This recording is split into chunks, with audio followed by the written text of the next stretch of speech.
নমস্কাৰ জ্ঞানবৃক্ষ নলেজ চেনেললৈ সকলোকে স্বাগতম জনাই আজি আৰম্ভ কৰিছো অসম সাহিত্য সভাৰ সভাপতিসকল।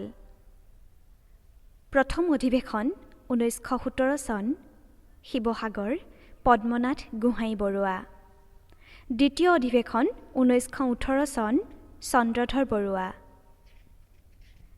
তৃতীয় অধিৱেশন বৰপেটা 1919 চন কালিৰাম মেধি। চতুৰ্থ অধিৱেশন তেজপুৰ 1920 চন হেমচন্দ্ৰ গোস্বামী। পঞ্চম অধিৱেশন যোৰহাট 1923 চন অমৃত ভূষণদেৱ অধিকাৰী। ষষ্ঠ অধিৱেশন ডিব্ৰুগড় 1924 চন কনকলাল বৰুৱা। সপ্তম অধিৱেশন 1924 চন গুৱাহাটী লক্ষ্মীনাথ বেজবৰুৱা। অষ্টম অধিৱেশন নগাঁও 1925 চন ৰজনীকান্ত বৰদলৈ। নৱম অধিৱেশন ধুবুৰী 1926 চন বেণুধৰ ৰাজখোৱা। দশম অধিৱেশন গোৱালপাৰা 1927 চন তৰুণৰাম ফুকন। একাদশ অধিৱেশন যোৰহাট 1929 চন কমলাকান্ত ভট্টাচাৰ্য। দ্বাদশ অধিৱেশন গোলাঘাট 1930 চন মফিজুদ্দিন আহমদ হাজৰিকা। ত্ৰয়োদশ অধিৱেশন শিৱসাগৰ 1931 চন নগেন্দ্ৰ নাৰায়ণ চৌধুৰী। চতুৰ্দশ অধিৱেশন উত্তৰ লখিমপুৰ 1933 চন জ্ঞানদাভিৰাম বৰুৱা। পঞ্চদশ অধিৱেশন মঙলদৈ 1934 চন আনন্দ চন্দ্ৰ আগৰৱালা। ষষ্ঠদশ অধিৱেশন তেজপুৰ 1936 চন ৰঘুনাথ চৌধাৰী। সপ্তদশ অধিৱেশন গুৱাহাটী 1937 চন কৃষ্ণকান্ত সন্দিকৈ।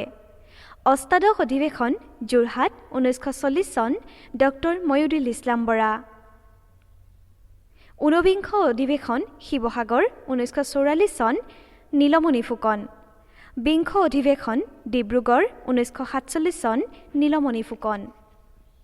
একবিংশ অধিৱেশন মাৰ্ঘেৰিটা 1950 চন অম্বিকাগিৰি ৰায়চৌধুৰী। দ্বাবিংশ অধিৱেশন শ্বিলং 1953 চন ডক্টৰ সূৰ্যকুমাৰ ভূঞা।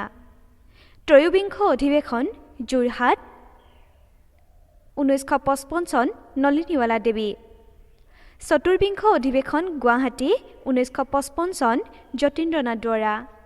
পঞ্চবিংশ অধিৱেশন ধুবুৰী 1956 চন বেণুধৰ শৰ্মা। ষষ্ঠবিংশ অধিৱেশন তিনিচুকীয়া 1958 চন পদ্মধৰ চলিহা।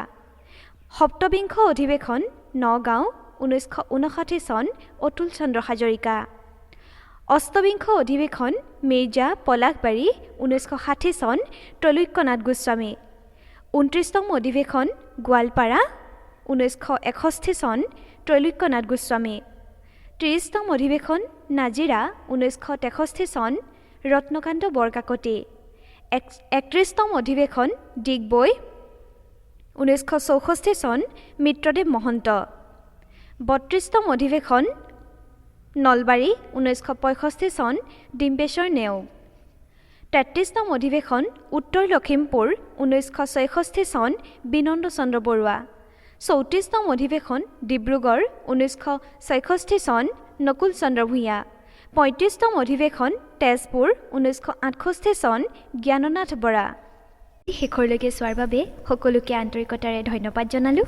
যদি ভিডিঅ'টো ভাল পাইছে লাইক কৰিব আৰু বন্ধুসকলৰ মাজত শ্বেয়াৰ কৰি দিব আৰু ছাবস্ক্ৰাইব কৰি দিব। ধন্যবাদ।